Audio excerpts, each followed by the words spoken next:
കോഴിക്കോട് ജില്ലയിൽ തിരുവമ്പാടി തുമ്പക്കോട്ടുമലയിൽ കരിങ്കൽ ഖനനത്തിനുള്ള അനുമതി ഗ്രാമപഞ്ചായത്ത് നിഷേധിച്ചു.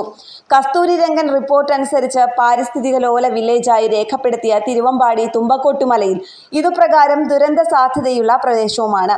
കരിങ്കൽ ഖനന അനുമതിക്കായി ആവശ്യമുള്ള മലിനീകരണ നിയന്ത്രണ ബോർഡ് സാക്ഷ്യപത്രം, മൈനിംഗ് ആൻഡ് ജിയോളജി സമ്മതപത്രം എന്നിവ സഹിതം ക്വാറി ഉടമ ഗ്രാമപഞ്ചായത്തിൽ അപേക്ഷ നൽകിയിരുന്നു. എന്നാൽ പരിസ്ഥിതി പ്രവർത്തകർ ഈ പ്രദേശത്തെ ദുരന്ത സാധ്യത ചൂണ്ടിക്കാണിച്ചു.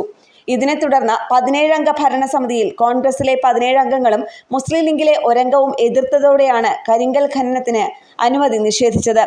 2012 ഓഗസ്റ്റ് 6-നുണ്ടായ പുല്ലൂരാമ്പാറ ഉരുൾപൊട്ടലിന്റെ പ്രഭവകേന്ദ്രമായ ചെറുശ്ശേരി മലയുടെ 4 കിലോമീറ്റർ അകലെയാണ് ഗ്രാമപഞ്ചായത്തിലെ 15-ാം വാർഡിലെ തുമ്പക്കോട്ടുമല സ്ഥിതി ചെയ്യുന്നത്.